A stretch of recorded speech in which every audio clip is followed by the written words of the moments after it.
entity, to the other entity. That is the definition of a financial instrument. For us to be able to understand this particular definition here, let's take a very small example. We assume we have a company here, company X, and this company wants to raise capital. This company wants to raise capital. So how can this company raise capital? This company can raise capital either by issuing shares. This company may decide to issue ordinary shares, or this particular company may decide to raise capital by, for example, issuing debentures, or basically issuing both. Issuing debentures or both. And therefore, we equally assume here that some of these, some of the shares, or basically some of the debentures or bonds issued by company X, they have been issued to company Y. They have been issued to company Y. So in this case, we say that these two companies, company X and company Y, have entered into a contract for the issue of shares, or maybe for the issue of what? Of debentures. Now, this particular contract for the issue of shares, or basically for the issue of debentures, this is what we refer as a financial instrument. This is what we refer as a financial instrument, because we are saying this particular contract will give rise to a financial asset to one of the company. Will be able to explain more on that, and also give rise to a financial liability or equity to the other to the other company. Like generally, what we know is that if this company has issued ordinary shares, if this company issue ordinary shares, basically this company raises a capital which is known as ordinary share capital.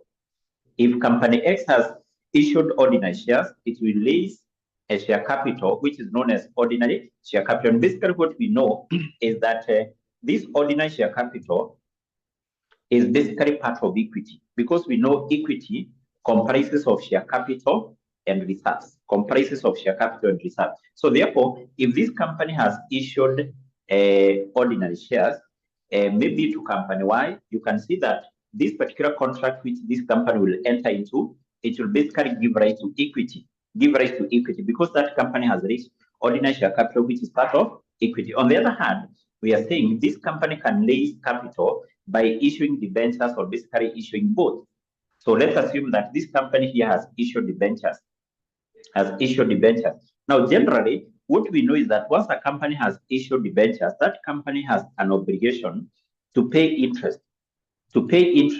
And once those particular debentures mature, the company has to redeem them back by paying back the principal amount. So meaning that once a company has issued debentures, the company has a financial obligation to pay interest. And once the debentures mature, the company has to redeem them by paying back the principal amount. So this obligation, this financial obligation to pay interest, to pay the principal amount, this is a form of a liability. And specifically, this is known as a financial liability. So therefore, if you're told a company issued debentures, issued both, then that is a form of a financial liability. So therefore, this company, you can see, once it has issued debentures, then that will give rise to a financial liability as far as that company is concerned. We have said if this company issue ordinary shares, our company will raise ordinary share capital, and basically that give rise to equity. And then in this case, equally, we assume that these shares, or basically debentures issued by company Y, some of them have been issued to company X. So once this company buys shares, because this company will be buying, this company will be investing in shares, will be investing in debentures issued by company X. So if you invest in shares, if you invest in debentures, to you, that investment is an asset. To you, that investment is what? Is an asset. And specifically, an investment in shares or an investment in debentures, including treasury bills, treasury bonds issued by the government, that asset, we refer to it as a financial asset. Remember from what you did in financial accounting, financial reporting, there are different types of assets.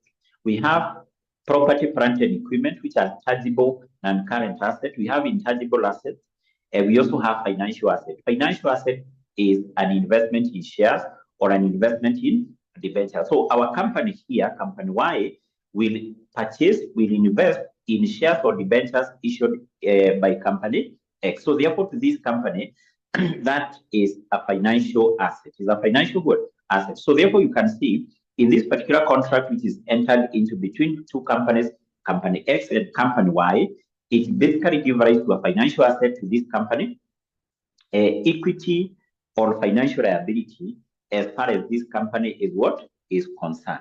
So that's why we are saying a financial instrument is a contract which gives rise to financial asset one of the company, a financial liability or equity to another word, a company. That's why in our introduction we said financial instruments are those securities, including shares, including debentures, which are issued by the company. Today's what?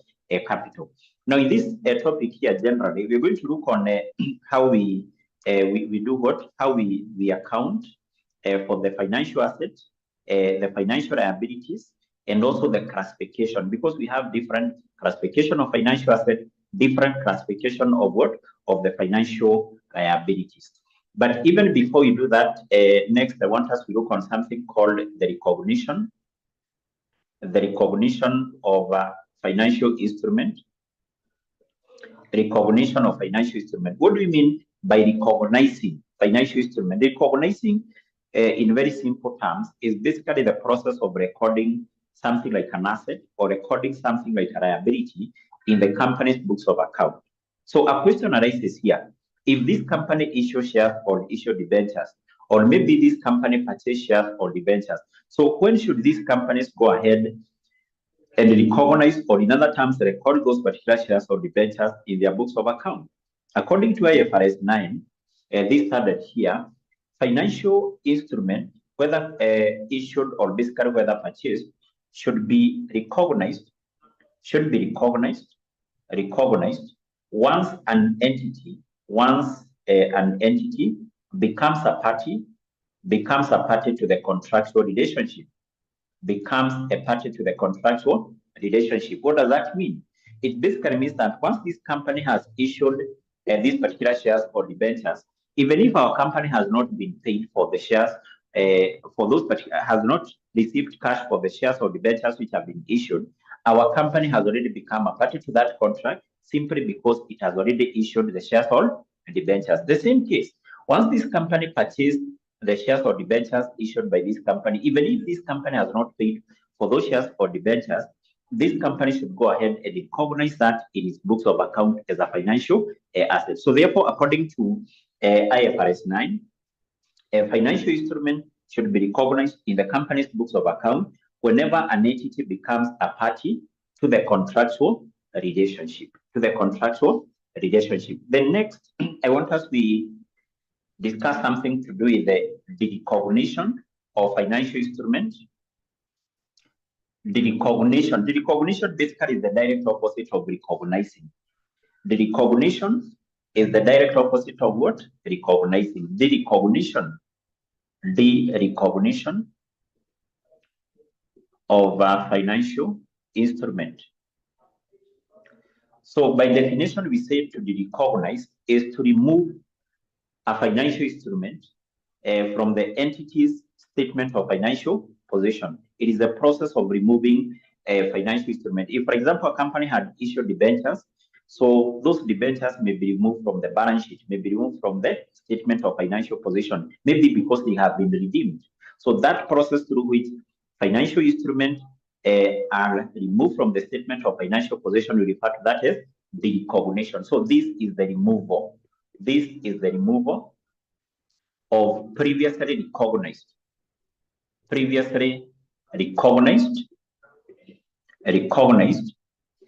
financial instruments from entities statement of financial position. A company had issued debentures, but now those particular debentures have been removed from the statement of financial position. They will no longer be shown there as a liability. That process we refer to it as the recognition. Now, when can the financial instrument be recognized? We have various criteria upon which the financial liabilities can be recognized, of which in this case we are going to look on the recognition criteria for both the financial assets and also the financial liabilities. But even before we look on the criteria here, you have to recall what is a financial asset.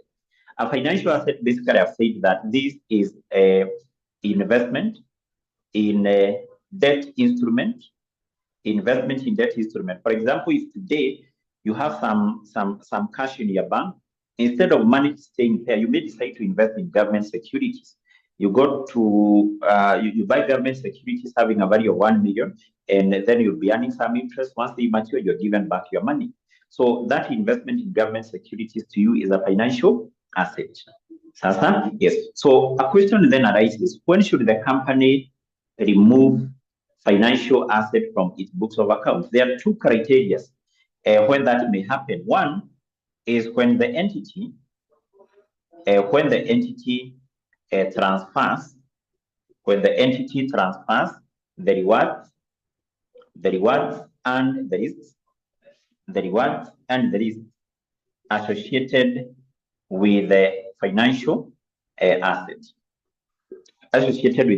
asset. When the entity transfers the risks and the rewards associated with the financial asset. What does that mean?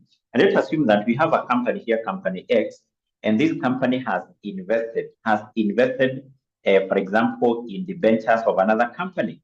So to this company, we are saying that investment in the ventures is a financial asset.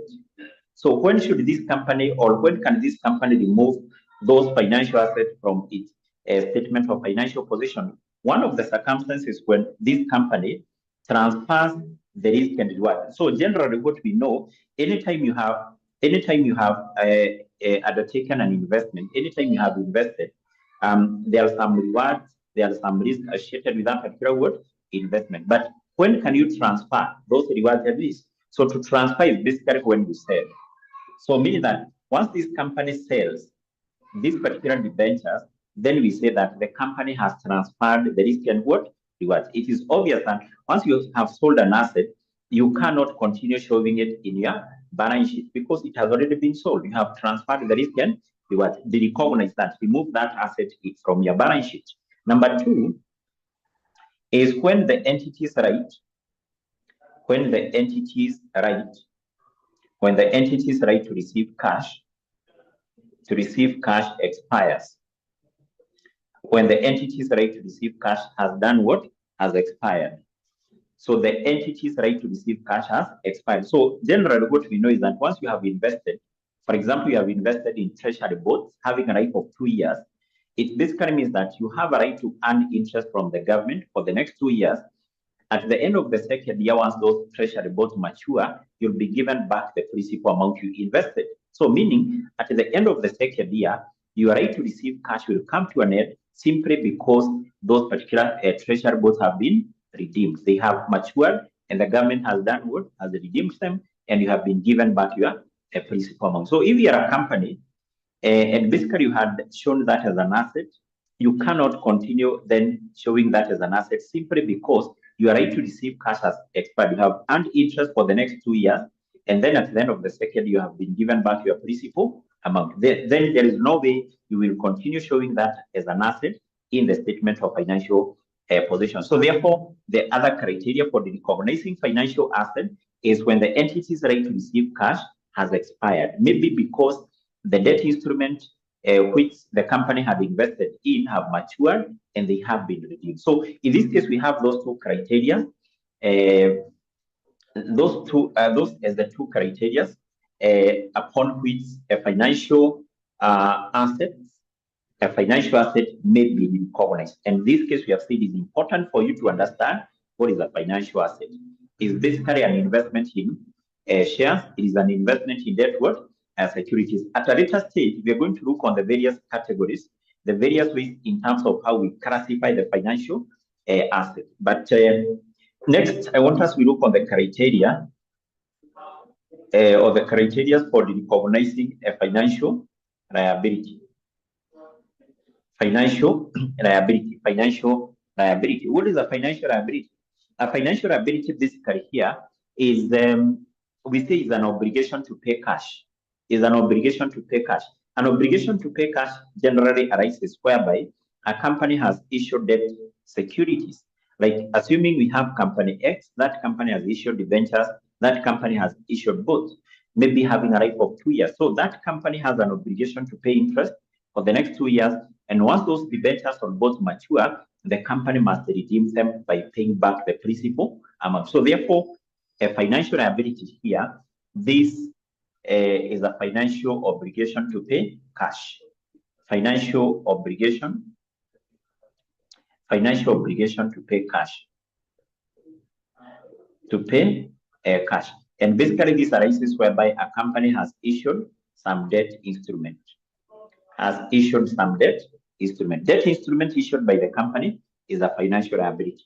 So when should the financial liabilities be recognized or removed from the statement of financial position? Here we have just one criteria, and that is when the entity's when the entity's obligation to pay cash expires. When the entity's obligation to pay cash has done what? Has expired. What does that mean?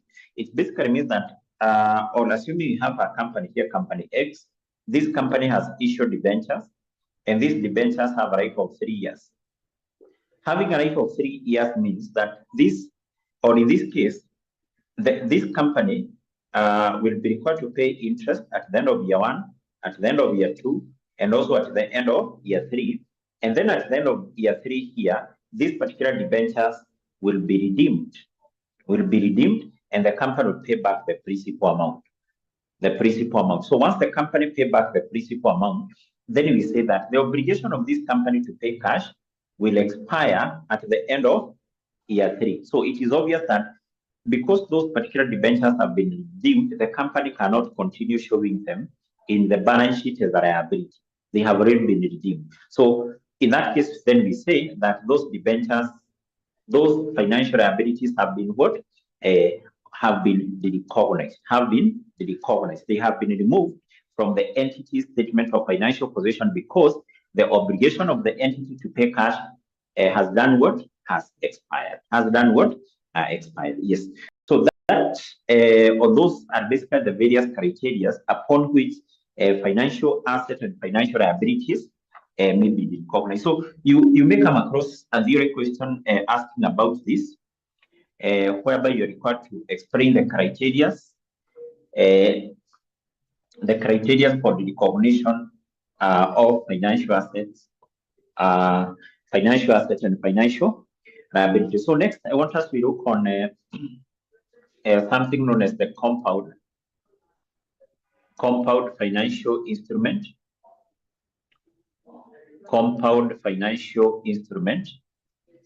So compound financial instrument, these ones are abbreviated as CFI. So what do you mean by compound financial instrument? So these are the financial instruments, things like debentures, things like bonds, which contains both equity and liability component. So therefore, these are financial instrument, which contains both equity. They contain both equity and liability component. They contain both equity and the liability component. Now, what is a good example of this? What is a good example of a compound financial instrument which contains both equity and liability component? Examples of this include the convertible securities. So what do you mean by convertible securities? These are the securities which can be converted, or basically these are security where the holders have the right to convert them into ordinary shares. The holders have the right to convert them into ordinary shares. And actually, good examples of these convertible securities include the convertible debentures, the convertible bonds, maybe the convertible loan stock. And why do we refer to these securities as convertible? Why do we refer to them as convertible? Is because the holders of these securities can be able to convert them into ordinary shares. I hope you can be able to remember in company law. In the topic of the debt instrument, you talked about different types of debentures. And you're told that one type of debenture which may be issued by the company is convertible debentures. These are debentures which you can be able to convert into ordinary shares of the company. So therefore, anytime you come across a debt instrument, like debentures, like bonds, like loan stock, which are convertible, then we say that they are compound financial instruments. They contain both equity and liability component. Now, why do we say that these compound financial instruments or these convertible securities contain equity and liability components? Two reasons. One, the company which issue these securities, one, we say the issuer is basically the company which has issued. The issuer, the company which has issued these convertible securities, has an obligation to pay cash. What does that mean? It basically means that assuming company X has issued convertible debentures, then we are saying that this company has an obligation to pay cash. The cash to be paid by this company is interest and the principal amount. If the holders of these debentures will not convert them into ordinary shares, once they mature, our company will be required to do what? We will be required to redeem them by paying back the principal amount. So the issuer, the company which has issued those debentures, has an obligation to pay cash. This obligation to pay cash to accompany this is a liability. This obligation to pay cash to the company is what? Is a liability. This financial obligation to pay cash is a liability. If you have taken a loan from a bank, basically you have to repay back that loan. To you, that is a liability.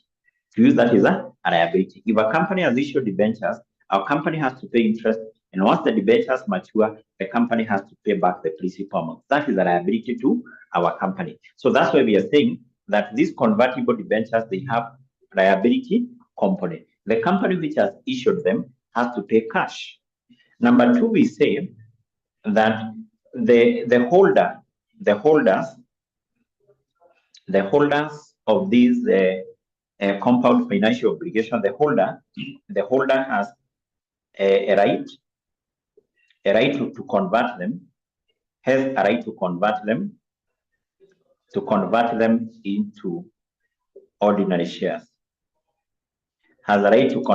into ordinary shares. So basically, if you hold some convertible debentures, you can be able to convert them into ordinary shares of the company. What does that mean? It basically means that you have a right to receive ordinary shares of the company. Naturally, that right to receive the ordinary shares of the company, that one we refer to it as equity, because equity is whereby you have already bought the shares of the company, or you have the right to buy those shares. You have the right to be issued those shares. We are saying you hold convertible debentures, which you can be able to convert into ordinary shares. So that right you have to convert those securities into ordinary shares is called what? Equity. So this is why we say that all convertible securities contain equity and liability component. We have said they contain a liability component simply because the company which has issued them has an obligation to pay cash. The cash to be paid here, we have said, will be in form of interest. The cash to be paid here will be in form of interest and the principal amount.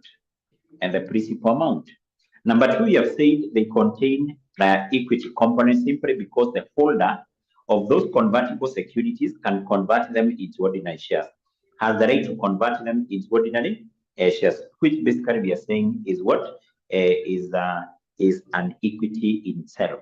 Now, this compound financial instrument should be accounted for in accordance with a different standard, not IFRS 9, but they should be accounted for in accordance with International Accounting Standard number 32.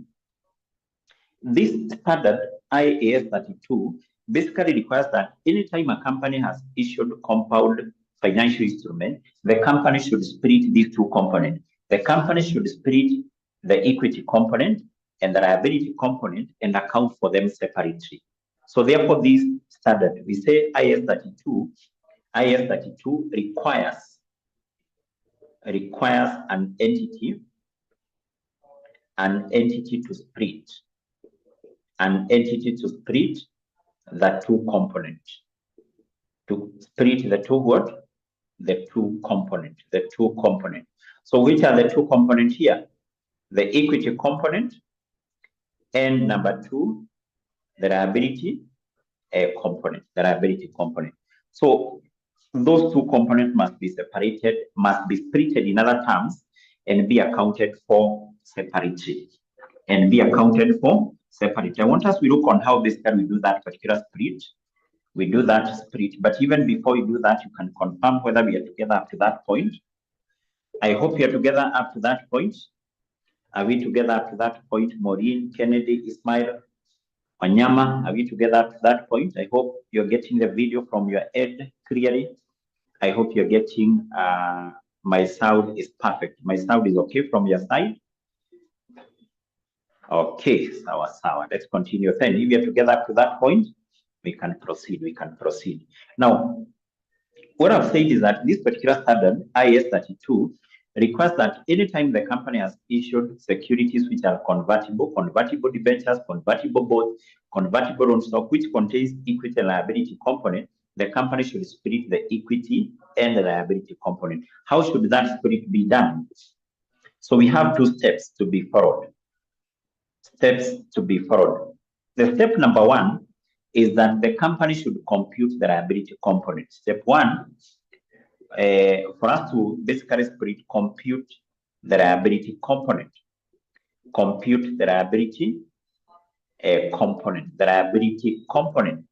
So in this case, if you can be able to recall, you have said this liability component arises as a result of the company's obligation to pay cash, which is in form of interest, which is in form of principal amount. Like assuming in this case, a company has issued debentures having a life of 3 years, year 1, year 2, year 3. So a company has issued convertible debentures having a life of 3 years, year 1, year 2, year 3. So in this case, we have said at the end of year 1, at the end of year 2, at the end of year 3, our company will be required will pay the principal amount, and also at the end of year 3, the company will be required to pay. I've said at the end of year 1, at the end of year 2, at the end of year 3, the company will be required to pay the annual interest. And then once they mature, that is at the end of year 3, the company will be required to pay back the principal amount. But in this case, here we assume that the holders of this particular convertible debentures will not convert them into ordinary shares.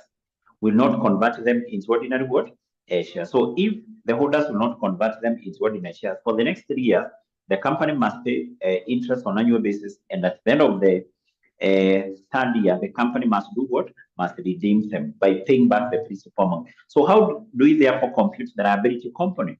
To compute the liability component, which has to be computed on the date of the issue here, we compute that by discounting all this.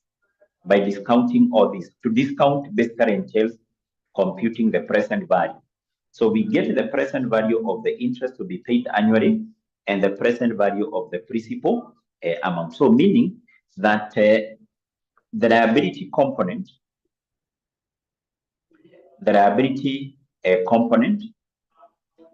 and basically this liability component is computed on the date of the issue.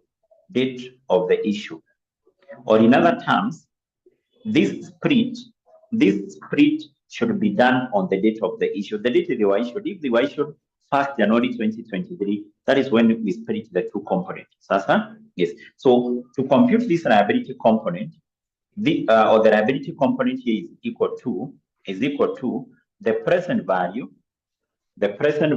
of the annual interest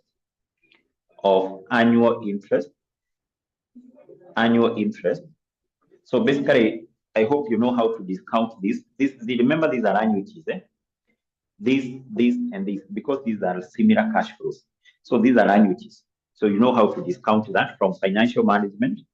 And then to this, we add the present value of the principal amount. The principal amount is this amount, which is payable upon redemption. So basically, we do what? We add these two figures: present value of annual interest plus the present value of the principal amount. That is how we compute the liability component on the date of the issue. After computing the liability component, step number 2, we proceed and we compute the equity component. Step 2, compute the equity component. The equity component. So how do we compute the equity component? To compute this equity component, we take the total proceeds. The total proceeds. So basically, in this case, when we talk about the total proceeds, this refers to the amount of money which was received by the company after issuing these convertible debentures. So how much amount was received? This, in other terms, is known as amount received.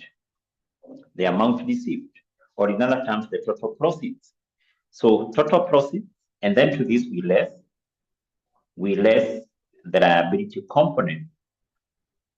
We less the liability component, which you have computed in step number 1, which you have computed here in step 1, which you have computed there in step 1. I hope you can be able to see down there. Yes, which you have computed in step 1. Step number 1.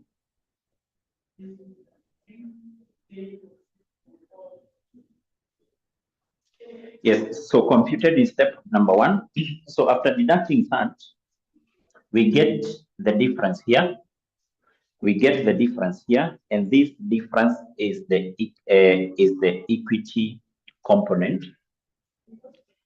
Is the equity component. It's also important for me to mention that the value for this equity component, basically this one remains constant. The value for equity component, which has been computed on the date of the issue, will remain the same in year 1, year 2, year 3. So that remains constant. The value for equity component does not change. But this value for the liability component, this liability component which I've computed in step 1, remember this represents what the company will pay in year 1, year 2, year 3, year 4. So take into account this like a loan. If, for example, today you go to a bank, you take a loan for 5 years. So that means that for the next 5 years, you have an obligation to pay back that loan. So, and basically what that means that generally you should prepare something, or a bank prepare something called a loan amortization schedule to gradually write off that loan, such that at the end of the 5th year, the value for the loan will be 0. The same case, this liability component, we amortize it. This liability component, we do what? We amortize it. To amortize a liability or even amortizing an asset, this is the process of gradually writing off. Gradually writing off an asset, gradually writing off a liability over a given period of time. Over a given period of time. So therefore, these are basically the 2 steps which we follow to do what? To split the equity component and the liability component. The equity component and the liability component, equity component and the liability component of a compound financial instrument, instrument. I think with that particular knowledge, we can go to the past papers. I want us to do a question. from the past papers. And maybe for those who are coming from CPA intermediate level, there was a question which was examined on this in FRA, and maybe if you are in my class, automatically we did that question. So I want us to do another question, basically from AFR. So someone is asking here, how do we get the amount received? Total proceeds. Total proceeds always will be told how the debentures. For example, in this case, you can be told the company issued debentures having a par value of 100 million, at a discount of 10%. At a discount of 10%. In this case, to compute the amount received is quite simple. The debentures issued had a value of 100 million, but you can see they were issued at a discount of 10. Did our company receive the full amount of 100 million? Yes or no? Did the company receive an amount of 100 million? No. The amount received in this case would be 90% of 100 million. So the amount received in this case is computed always based on the information which is provided. So the examiner will give you information which basically will assist you in terms of computing the amount which was received. So I want someone to share the past papers in the class WhatsApp group. Someone to share the past papers in the class WhatsApp group so that I can tell you the question I want us to do. I can tell you the question I want us to do.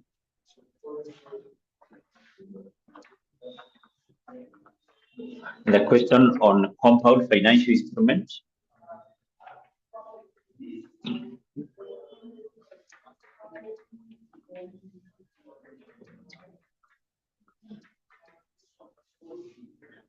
Yes, I hope those past papers have been shared there in the class WhatsApp group. Yes, I can see they have been shared there by Ismail. So the question I want us to do was, I think, tested some time back, not too back. Let me see.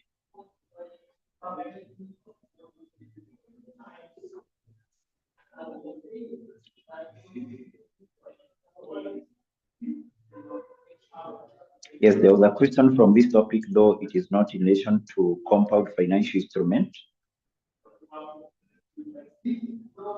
This was just a small question. I think it was in the sitting of 2021 there. A question for Naivasha Company Limited. Just a small question.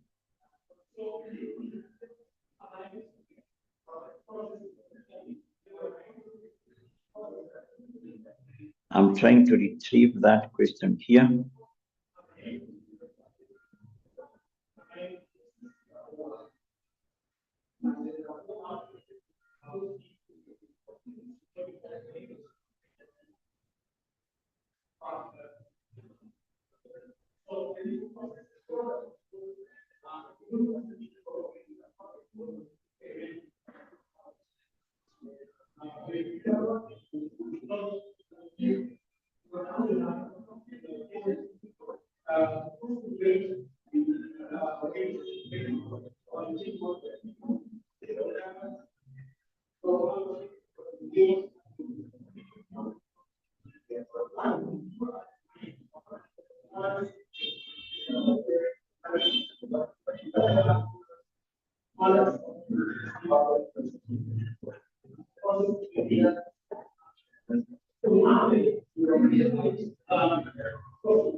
Yes, so it is a question from May 2021.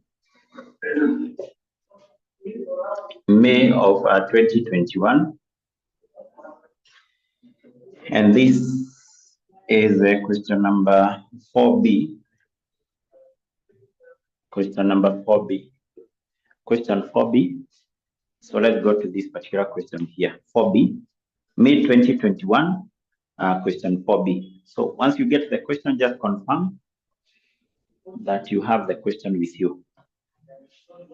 So once you get the question, just confirm.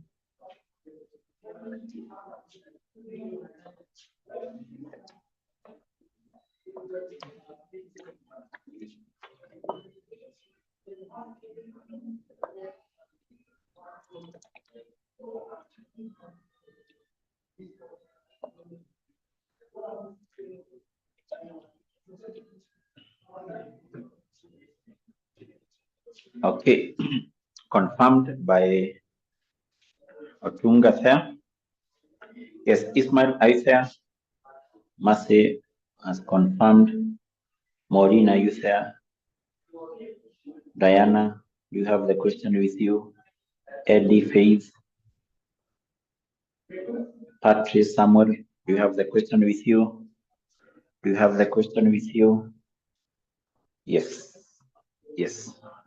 So what are we told here? What are we told? Just a small question, but you can see the question had 6 marks. So the question reads, Naivasha Limited issued 500 convertible notes on 1st January 2018 at par They were issued at par. Each raw note is redeemable in 3 years' time. In 3 years' time at its par value of shillings 2,000 per note. Alternatively, each note can be converted at the maturity date on 1st January 2021 into 125 shillings 10 ordinary shares.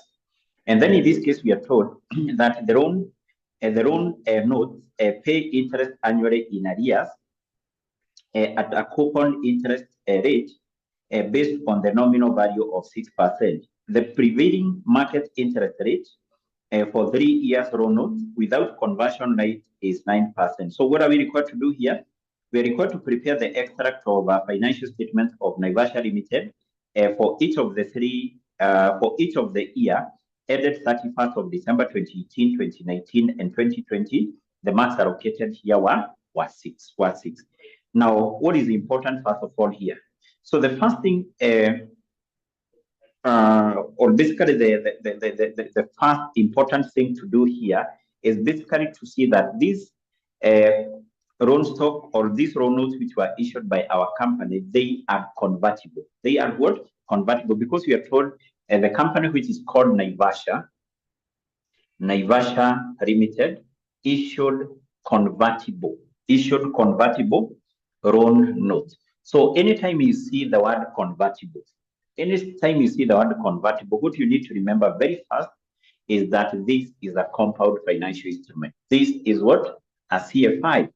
Because I've said all convertible securities, all convertible debt instruments, they contain both equity and liability components. Therefore, on the date they were issued, what our company was supposed to do here is to split the equity component and the liability component. So therefore, maybe here we can say that these convertible loan notes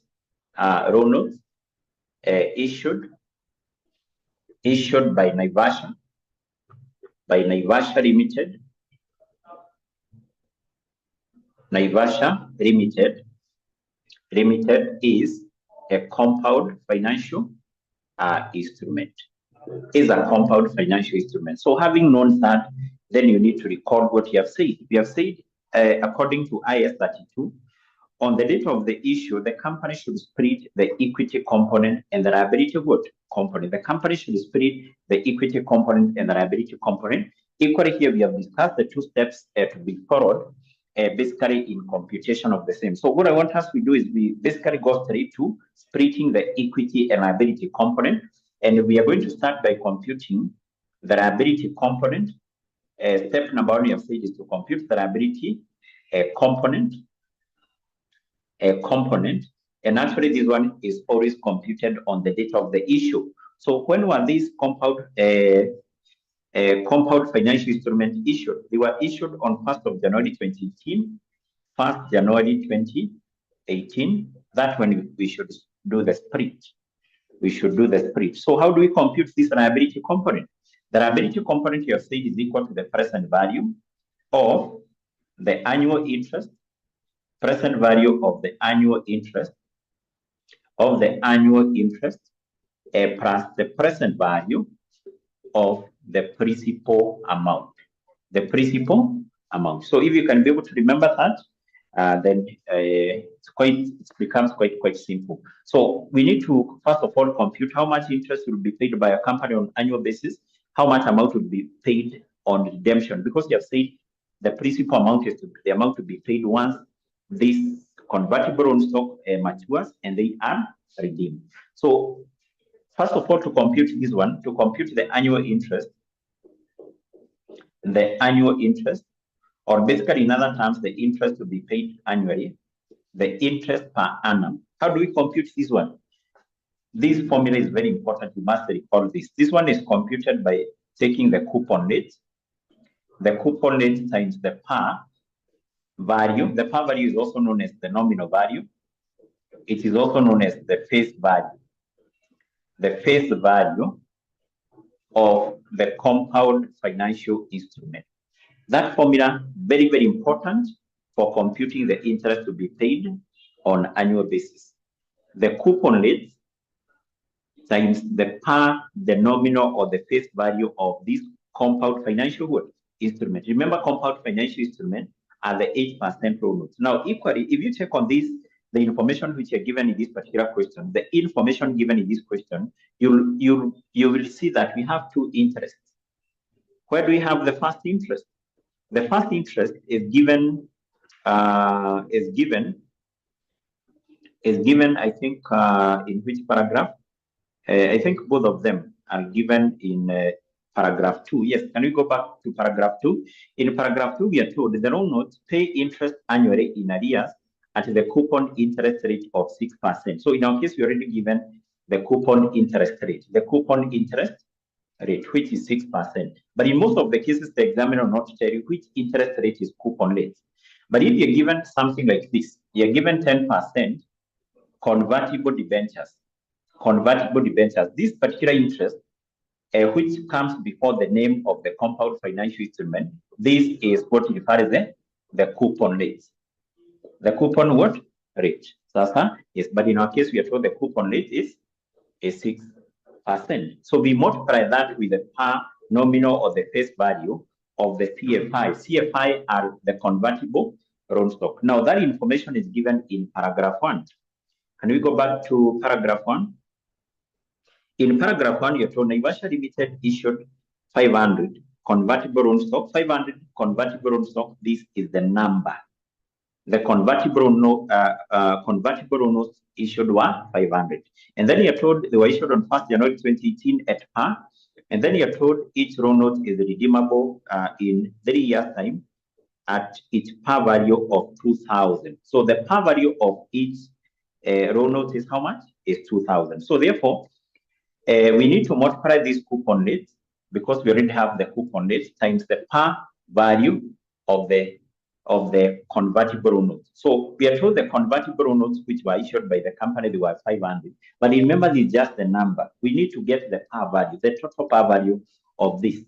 So what does that mean? It basically means that we have to multiply this with the par value of each, because we are told the par value of per row note, the par value per row note is 2,000. So meaning that the total par value of these row notes which were issued will be 500 times what? Times 2,000. So how much interest will be paid by our company on annual basis? On annual basis. So give me the final figure here. The interest to be paid by our company on annual basis would be how much? Will be how much? So which should be 6% of 500 times 2,000.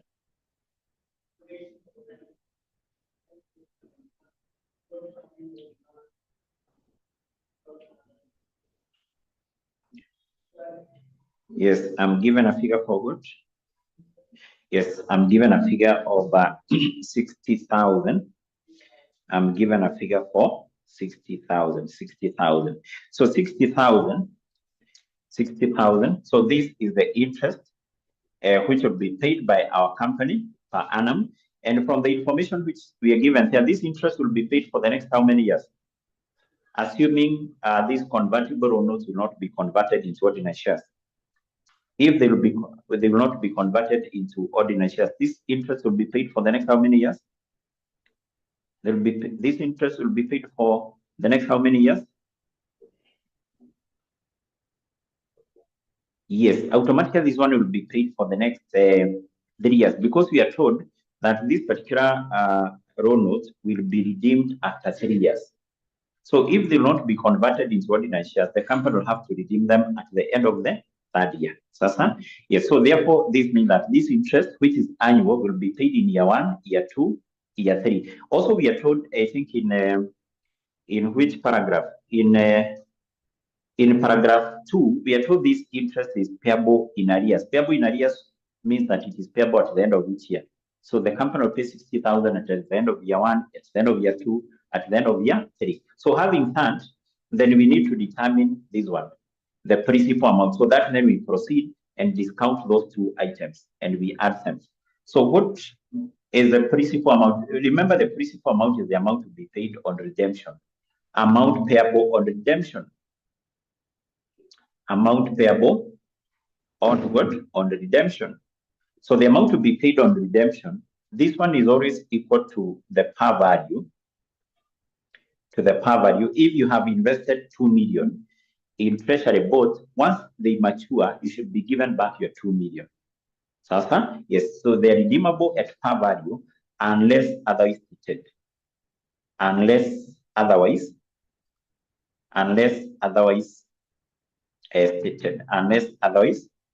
stated. So there are some questions you may come across, and you're told that this compound financial instrument will be redeemed maybe at a premium of 10,000. So if they will be redeemed at a premium of 10,000, you take the par value, like in this case, the par value will be $1 million plus now the premium.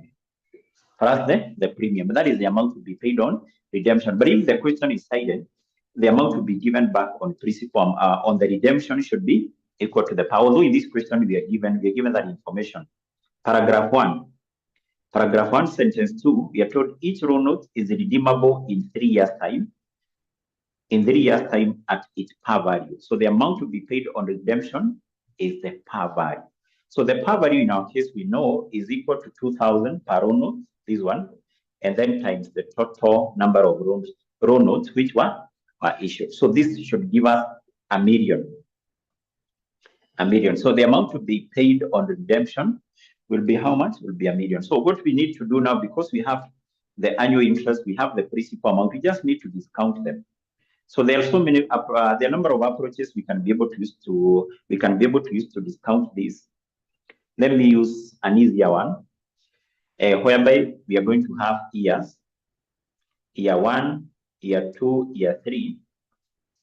Because we know that in year 1, year 2, year 3, the company will pay this. And then also at the end of year 3, the company will pay how much? 1 million. So, and then here we can have like what? We can just refer to this as cash flows, the amount to be paid by our company. So in year 1, our company will pay 60 million, the annual interest. Because we have said this interest we have said it will be paid in year 1, year 2, year 3. 60 million, 60,000, 60,000, 60,000. And then at the end of year 3 here, once they mature, the company will also pay back the principal amount. That is what we need to know. The amount to be paid at the end of year 1, 60, at the end of year 3, 60 plus $1 million. Yes, I'm saying we refer to those as cash flows. So then in year 3, we are saying the amount to be paid here will be $1 million plus 60,000. Plus 60,000. So what do we need to do? We need to discount this. So to discount this, we need to multiply this with something called the present value interest factor. Which rate are we going to use here? The rate we are going to use is something called the effective interest rate. If you check on that question, we also given another rate other than this, the coupon rate of 6%. In paragraph 2, we are told paragraph 2, the last sentence, the prevailing market interest rate for 3 years loan notes without conversion option is 9%. So that 9% is the one which we use for discounting here. So we multiply this with the present value interest factor at the rate of 9%. This one should be 9%. This one should be 9%. So how do we compute these values? Mostly in financial reporting, will not be given those present value interest factors tables. So you must remember the formula. So the formula for this is 1 plus R raised to power negative N. 1 plus R raised to power negative N. For example, in the first year here, our present value interest factor will be equal to 1. Remember, our R is 9%, 1.09 raised to power negative 1. Our N is this is N here. In year 2, 1.09 raised to power negative 2. In year 3, 1.09 raised to power negative 3. Raised to power negative 3. So in year 1, I hope that is the value which I'm given, 0.9174. What about year 2? Year 2, this is how we computed 1.09 raised to power negative 2. Raised to power negative 2, raised to power negative 2, raised to power negative 2, that is 0.8417. Yes, you give me that figure to the nearest what? 4 decimal places. And the last one I'm given Diana here, 0.7722. 22. Yes, having that, then we need to proceed and we compute the present values. The present values. The present values would be whatever you have here times the present value interest factor. Interest factor. So what are we going to have for the first year? The first year, 60,000 times 0.9174, 55, 044. 044. What about year 2? 60,000 times 0.8417, which will give us 502. Year 3, 1,060,000 times 0.7722. I'm given by Eddie here, 818. Huh? Which figure is correct? The figure from Eddie, the figure from Diana. Yes, should be 818, 532. 532. Then what we need to do basically is now we add this. Remember what we are computing here. What are we computing? We are computing the liability component. The liability component we are saying is the present value of the annual interest. The annual interest is 60, 60, 60. That is the annual interest plus the present value of the principal amount. Principal amount 1 million, you have said. This one will be paid at the end of year 3. At the end of year 3. So let's compute this liability component. This liability component on the date of the issue, which is this date here, 1st January 2018. What are you getting as the total? You add all this. You add those figures. You give me the total.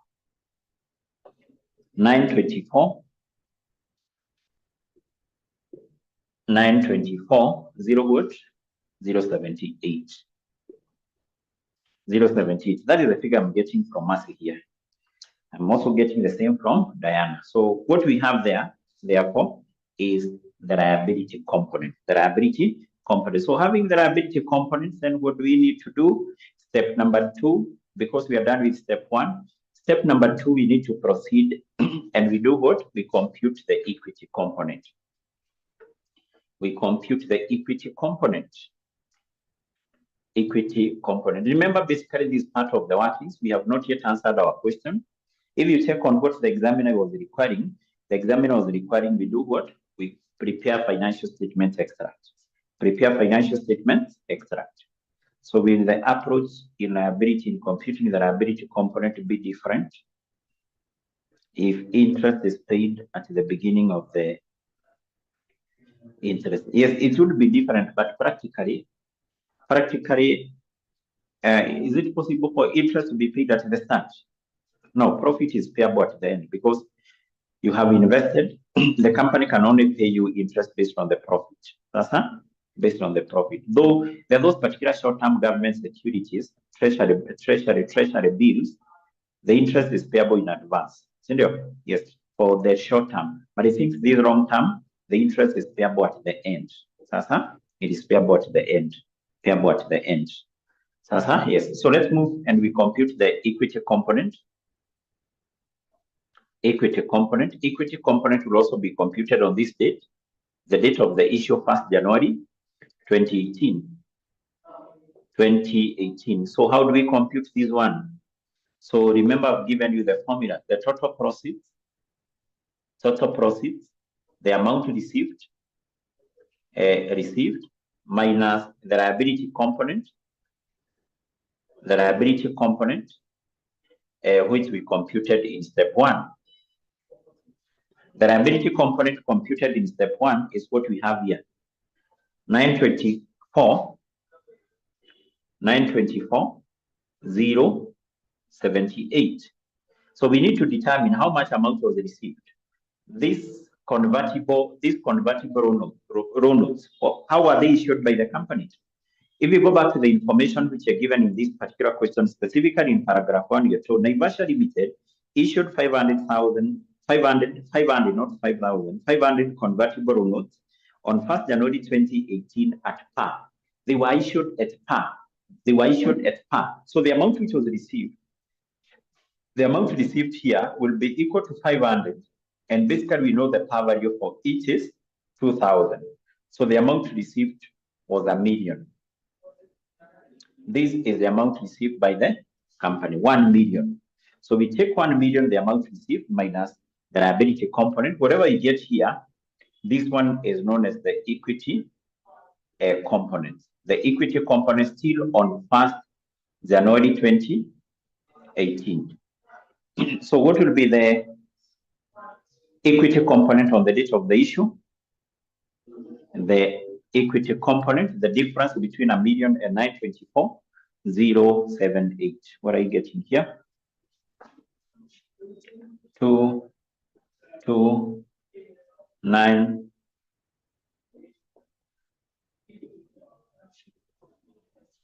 75 what? 75,922. 75,922.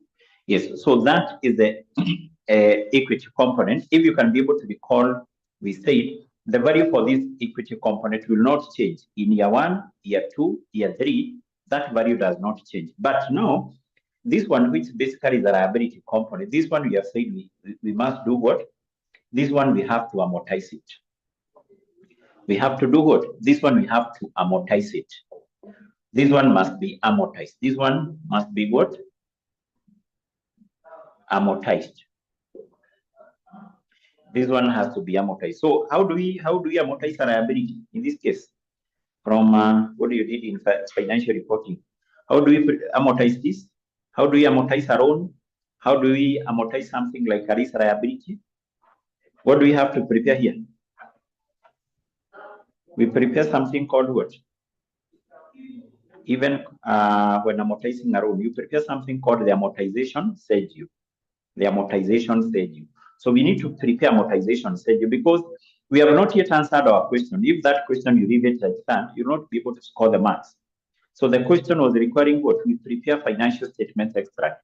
We basically show what the company was supposed to account for in the income statement for 3 years and what the company was supposed to account for in the statement of financial position for 3 years. For us to be able to do that, we must first of all amortize this because there are a number of things we are going to compute from that amortization schedule, which the company was supposed to account for, both in the income statement and the statement of financial position. So what I want us to do, I want us to amortize this liability here. We amortize the liability. And basically to amortize this, we have to prepare something called the amortization schedule. So to some extent, it's almost the same with their own amortization schedule because this is now what we want to gradually write off, such that at the end of year 3, it should be 0. So here we have various columns. The first column will be for the years. So we may decide to use year 1, year 2, year 3, year 4, but basically we know that the first year started on this date, 1st January 2018. So it means that the first year will end 31st of December 2018, the second year 31st of December 2019, the other year 31st of December 2020. So what do we want to amortize? This one, the liability. So the first column here will be for the liability at the start, and take into account the interest is payable in arrears. The interest is payable in arrears. The next column here should be for the interest. And actually this interest, always we compute it based on the coupon, we compute it based on the effective interest rate, the market interest rate. If you can be able to recall our effective interest rate, the rate we have used for discounting was 9%. That is, we compute this interest based on this market interest rate, not the coupon rate, the market interest rate. And then here we have the cash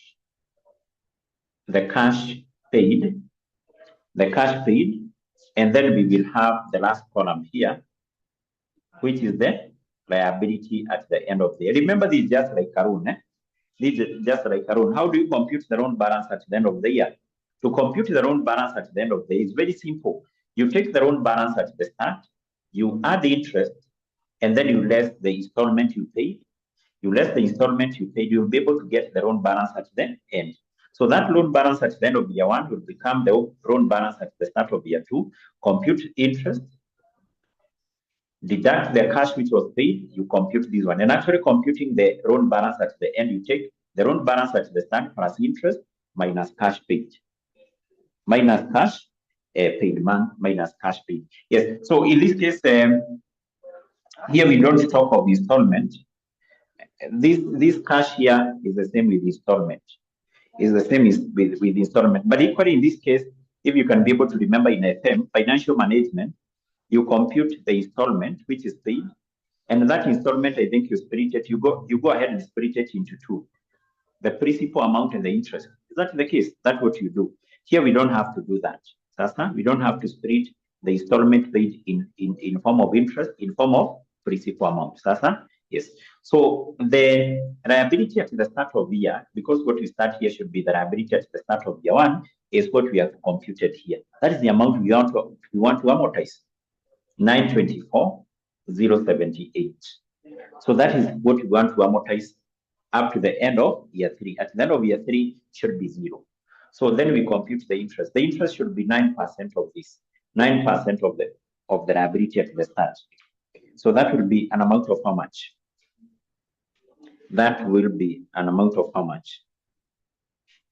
An amount of how much? An amount of how much?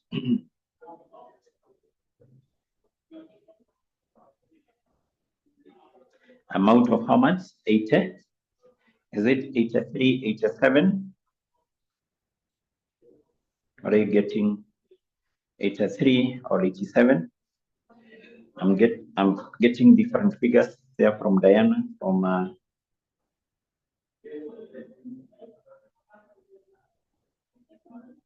yes, 80. What are you getting here, Patrice, somewhere? No, but which figure are you getting here? 83, 167. 83, 167, 167. I wanted to see whether we are together. I want to see whether we are together. Can someone tell me how much cash was paid by our company in year 1? Nataka nione kama tuko pamoja. Our company here, this company which had issued these 6%, is it 6%? 6% convertible loan notes. How much amount, how much cash did it pay to the holders of those convertible loan notes? How much cash was paid? How much cash was paid? I see whether we are following what we are doing here. I see whether we are together. The cash paid by our company is what we have here. These are the cash paid by our company, year 1, year 2, year 3. Sasa? Yes. So the cash paid here was 60. So how do we compute the liability at the end of the year? Remember, I've said it's just like a loan. So this is the loan balance at the start. This is the interest charged during that year. This is the cash paid. To compute the loan balance at the end, we take the loan balance at the start. We add the interest for that year. We minus whatever was paid. So therefore, this one will be equal to this plus this minus cash paid. The amount to be deducted, we put it inside the bracket. Give me the liability at the end of that year.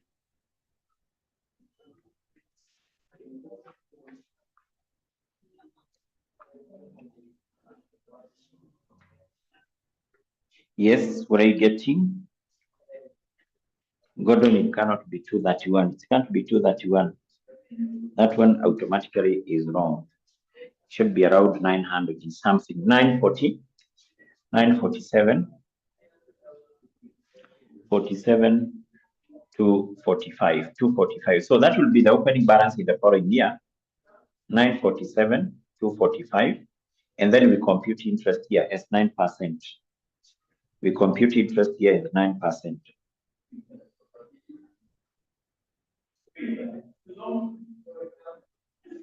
Yes, what are you getting? The interest, 9% of this, 85 to 52. 85 to 52. The cash paid also is 60. So give me the liability at the end of year 2. The liability at the end of year 2.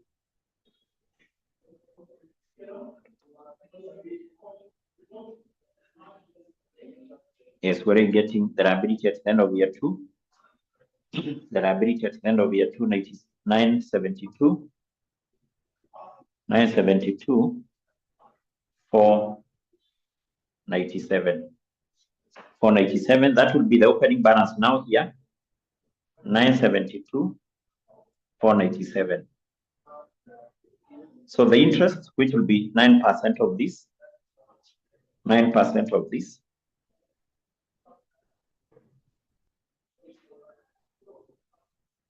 9%, 87, 524, 524. Now we know at the end of year 3, the company is supposed to redeem them. The company is supposed to redeem them. So we are saying to compute this one, liability. We are saying this just like a loan. This was your loan at the start. This is the interest you are charged, but you paid this. You paid this. How do you compute the loan balance at the end?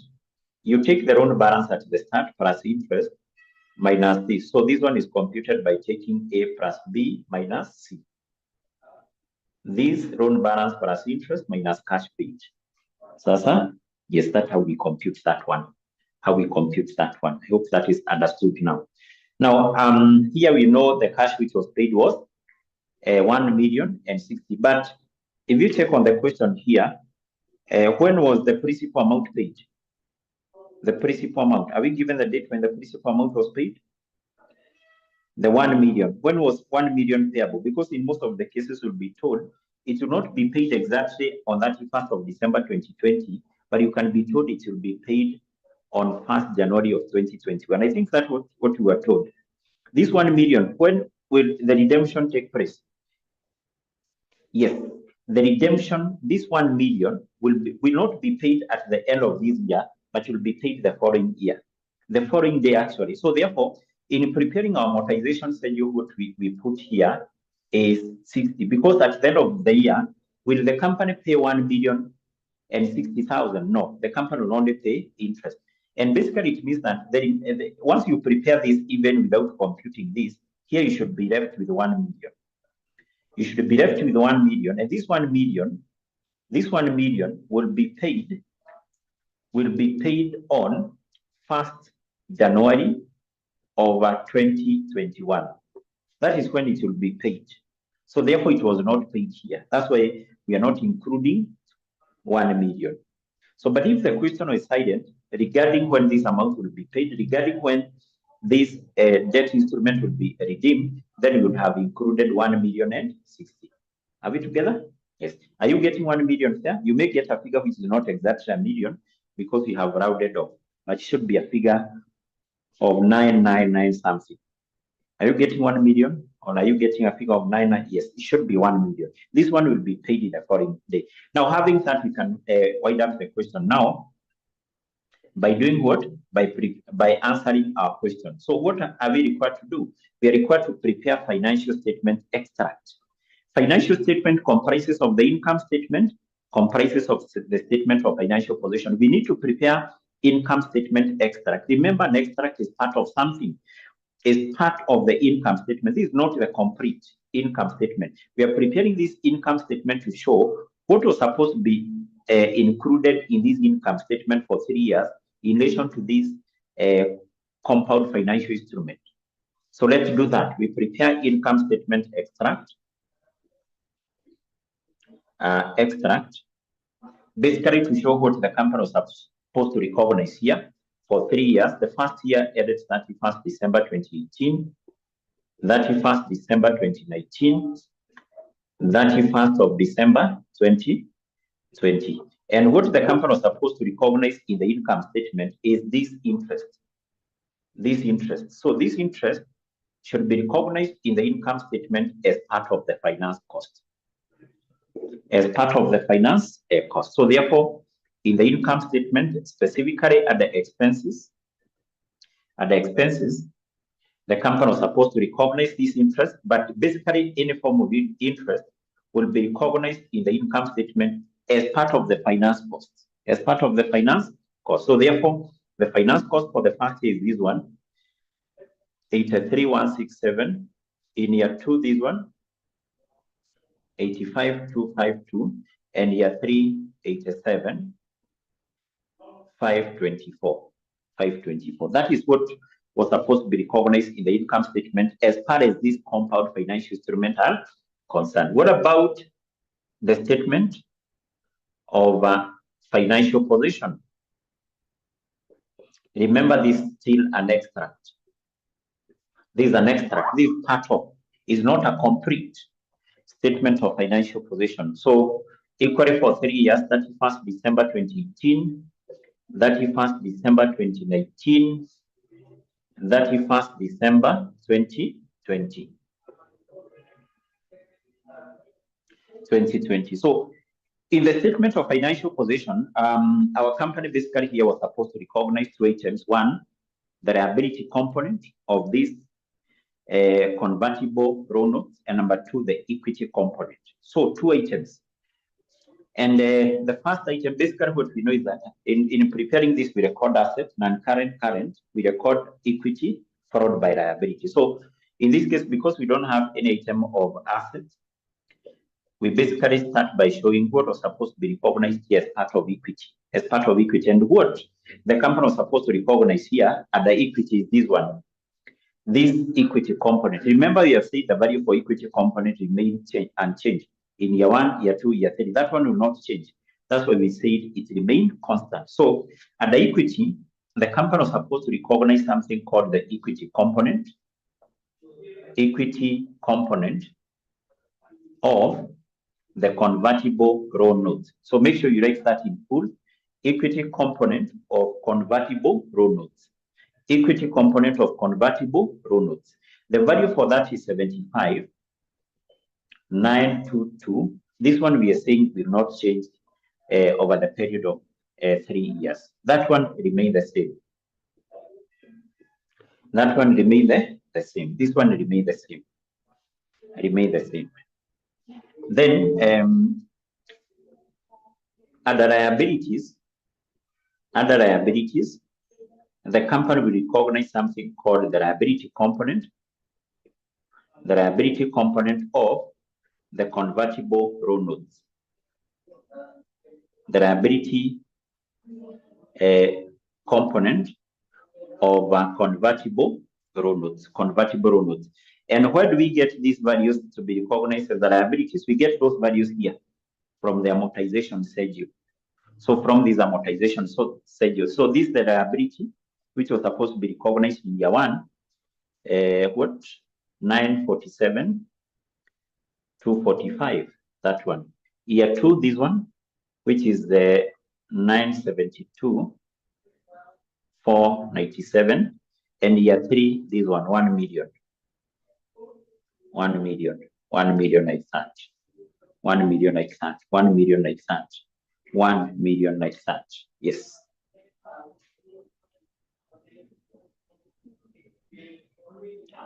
$1 million like that.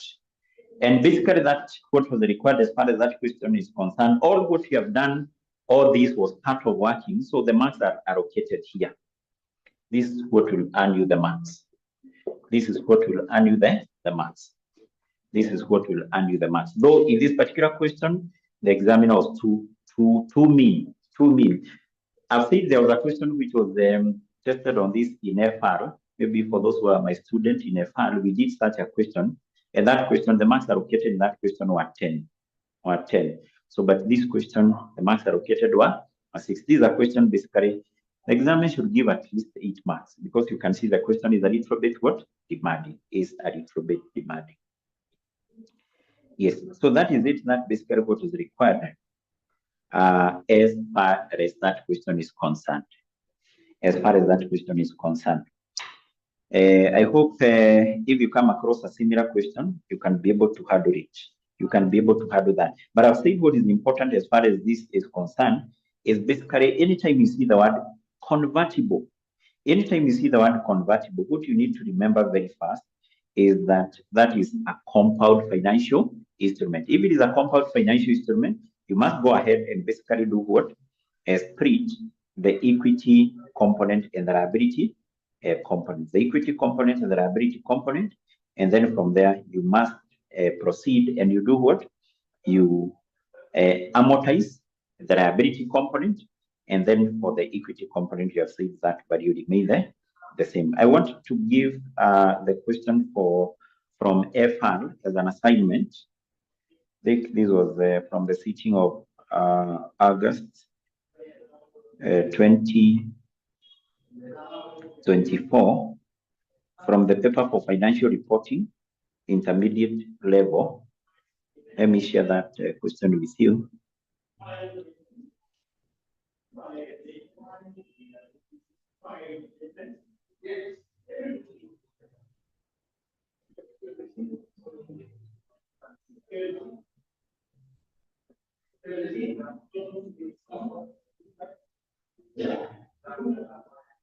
Is it August? Let me see.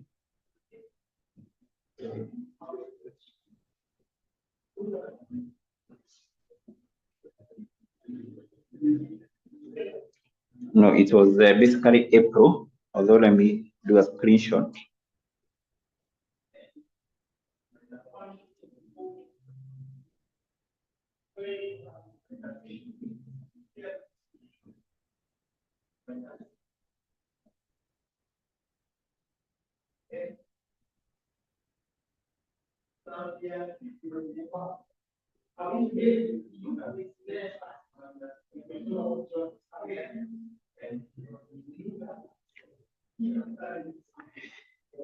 Yes, so I've shared that question in the class WhatsApp group. The question from financial reporting and analysis.